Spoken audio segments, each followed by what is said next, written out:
let's look forward to day one. You've been sworn in, and you've just closed the door to your presidential office. You're sitting down and adjusted your seat to your liking, and you grab the presidential pen. What are the top priorities that you tackle for day one? From day one, I'll go straight to tackling the issue of insecurity. It's the number one priority, insecurity. But we be said with a lot of other problems which needs to be tackled simultaneously. But on top of that list is insecurity. So I also want to jump into another question here. In the name of transparency, what promises should the public hold you accountable for against the next 4 years if they were to want to vote for you for re-election? Now you're talking about 4 years, so it's not day one. Yeah. I'm going to make sure that everything I promise is tackled simultaneously. Okay. And the promise is that, again, is insecurity, dealing with the issue of rule of law and order, since the governments, bring stability in the polity, uniting the country, ensuring that there's transparent and visible good governance, fighting areas of corruption, which will be visible and transparent, and people will see it, cutting the cost of governance, investing in human capital development, and ensuring that critical areas of infrastructure, like power, is seen to be tackled. Okay. And this, I've said, people will see, whatever we're doing will be visible, it will be measurable, people can see it. And I think that's very important for it to be visible and measurable. So that's something that we can look forward to. So thank you. That's great to know. Given the numerous challenges that Nigeria faces, corruption, like you mentioned, a lack of stable electricity, lack of job growth, etc., what message would you have for those who have already just simply given up? Well, like it's happened in every other nation. What we're going through now have happened in other nations. What it requires is just leadership. If we have a competent leadership with character and capacity, you start trying to pull the country out of all this. There's nothing difficult in saying, hey, today we're generating 4,000 megawatts of electricity, that we're going to move it in 4 years, in 5 years, from 4,000 to at least 10,000. It was the rocket science. We'll do it, people will see it, people will feel it. We're going to deal with the issue of corruption. It's something that is, I preach it every day. If the leader is not corrupt, his family and those around him are not, you will reduce it by 70%. And whoever is doing it knows that he's going to face the law. So if you're caught in it, no question. Nobody's above the law.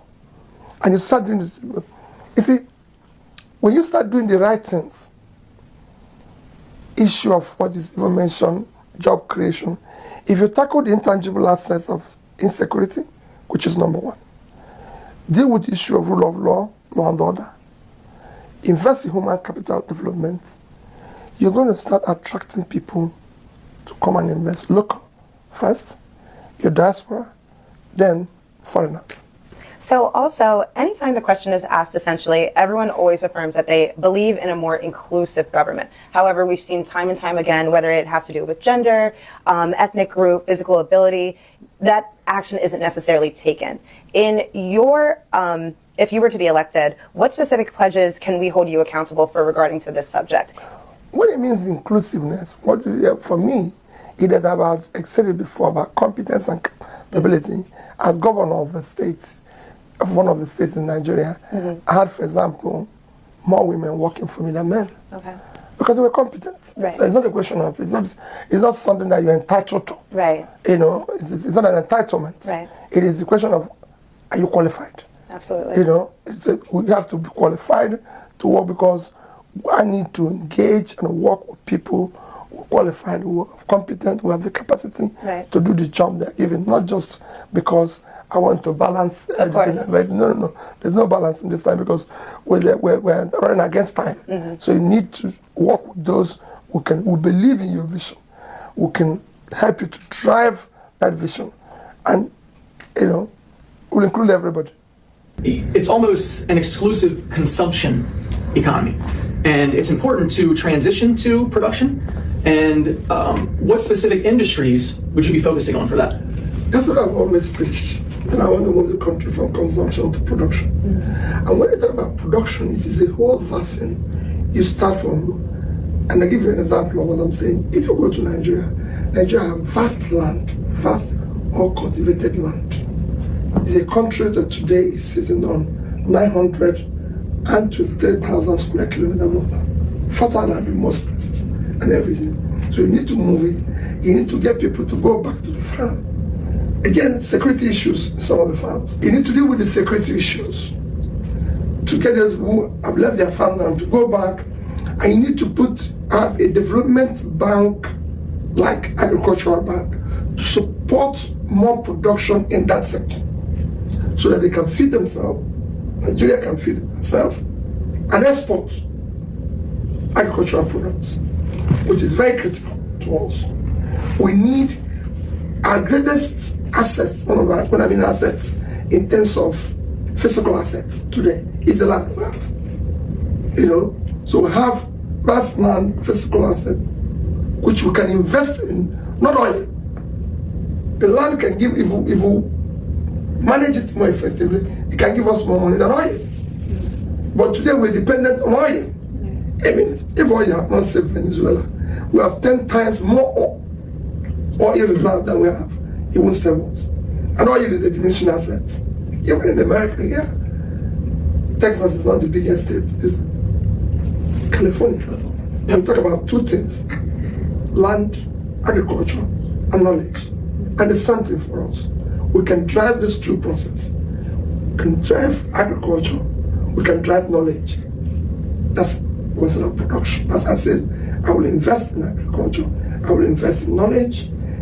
Again, the more you generate, transmit, and distribute more power, the more people go into manufacturing of finished goods. So these are specific areas that will help to create jobs, to everything, and that's what we need to do. Okay, so it sounds like subsistence farming and self-sustaining first, and then... Of course, no. It's not just subsistence. We're going to go into manufacturing, but we have to start at the base. You have to first have the agricultural products before you talk about manufacturing. So we're going to run everything system, but we must be productive. It's a country of 200 million people. Like I said, we have vast land, we have the population, and we have youthful population that are very energetic, and I can tell you, have the capacity to change the world. And so you did mention the youth, but brain drain is an enormous problem that Nigeria is facing right now. Many Nigerians abroad, including myself, dream of coming back home to build a home, to invest into Nigeria, to work in Nigeria, and contribute to it. However, many of us may be particularly scared due to the increasing violence that is partaking in the country. What is your action plan to fight against domestic terrorism in Nigeria? I'm not worried about brain drain. They'll be brain gain, because they're going to come back. When we fix the place, you'll be the first investors who will tell the world that we're doing well now. Right. Because same thing that happened everywhere in the world. It is those who left Asian countries that went back and turned it around. So you are going to come back and turn it around. When we bring stability, secure the place, ensure that we entreat rule of law and order, you'll come back. So it's a gain for us. Right. It might be a loss now because you've gone seen. So dealing with issue of terrorism, what I said, when we deal with security, we will deal with it aggressively. I might not tell you, disclose exactly what we're going to do. Of course. But some of the measures we're going to do is that we're going to increase the manpower within our security agencies, equip them properly. Right. Support them with the political will to deal with the issues decisively. Have a multi-sectoral policing where we have police at the center, policing at the state, possibly at the local government, and even in the communities where we have security. Deal with it aggressively. Right. It's not, like I said, it's been done everywhere, and we can do it. Absolutely. Are there any misconceptions about your presidency and candidate run that you would like to address at this moment? Well, I don't think there is, except maybe people will say we don't have structures. But for me, that is what we want to destroy. We want to dismantle the structure, because the structures that are there today are structure of criminality, structure of corruption, structure of inefficiency, structure of ineffectiveness. These are things we want to remove and bring in a movement that wants to take back the country, give it to the people, great Nigerians that will have faith in their country because they hope like her. It is no secret right now that in Nigeria currently spends more than it earns. So that is a huge problem that the country is facing right now. I understand that you have plans to cut those expenditures, and I believe you spoke to that a little bit earlier before. But specifically, how do you plan on tackling this? Not just Nigeria that spends more than it earns. A lot of other countries do the same thing. Okay. A lot of other countries are borrowing. Right. United States today owes about 80% of its GDP in debt. So everybody's borrowing. Right. Everybody's spending more. Okay. There's nothing wrong in spending more than you earn. There's nothing wrong in borrowing. It is what you do with the borrowing that makes the difference. If you borrow for investment, you will grow. The problem we have today is that we're borrowing for consumption. You're coming to say. Yeah. So I want to borrow for investment. And we're going to do that. Yes, and we're going to cut the cost of governance. Okay. And there's so many areas, I've done it at the state level, where we shut down everything. And people saw it. I was governor for 8 years. We never borrowed a penny. Right. We didn't borrow anything. We shut down the cost of governance.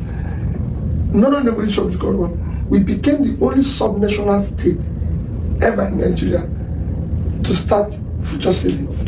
So by the time I left government, with visible again, measurable achievements we had, like in education, we used to be number 26 over 36. We became. Was there be any specific plans for specific youth operations that you might have? I just told you, ICT, entertainment, sports, small businesses. Okay, those different industries. That's what drives everyone. If you shut it down in America, there will be more criminality in America than there is in America. They'll be shooting each other on the street because there are more guns there on the street than we have. I can assure you. So the youths have the energy.